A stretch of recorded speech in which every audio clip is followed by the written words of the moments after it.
ازيكم وحشتوني. النهاردة مش أي يوم يا جماعة، النهاردة احنا واقفين قدام صرح عظيم، تحفة معمارية في قلب القاهرة، المتحف المصري بالتحرير. المبنى ده يا جماعة اتفتح سنة 1902 عشان يضم أكبر كنز في الدنيا، آثار مصر القديمة. يلا بينا ندخل ونشوف العظمة دي. أول ما بندخل بنلاقي نفسنا غرقانين في التاريخ. بصوا على التماثيل الضخمة دي، تحس إنها بتبص عليك من آلاف السنين. ده غير التوابيت الملونة ومرسوم عليها رسومات تحفة. عشان كده بقول لكم المصريين القدماء كانوا فنانين بجد. وغير كده المتحف فيه كنوز ذهبية تخطف العين. بس أنا جاية النهاردة عشان أوريكم مجموعة مهمة تعتبر من أهم كنوز المتحف بعد كنوز الملك الذهبي توت عنخ آمون، مجموعة يويا وتويا. مين هم يويا وتويا؟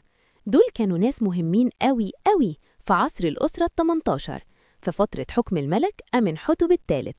تخيلوا، يويا كان كبير الخيالة وكاهن، وتويا كانت سيدة البلاط، والأهم إنهم أبو وأم الملكة تي زوجة أمنحتب الثالث.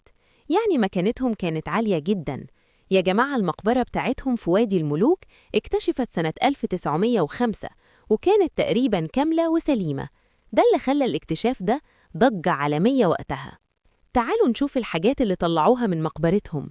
بصوا على الأثاث الذهبي، كراسي وصناديق خشب متغطية بذهب صافي. المصريين القدماء كانوا بيحطوا كل احتياجاتهم معاهم في المقبرة عشان يستخدموها في الحياة التانية. ودول بقى الأواني الكانوبية اللي كانوا بيحفظوا فيها الأحشاء بعد التحنيط، شكلها مميز وتاريخي جداً. ودي بقى يا أصدقائي واحدة من أهم الحاجات اللي لقيناها في المقبرة، البردية الكبيرة ليويا.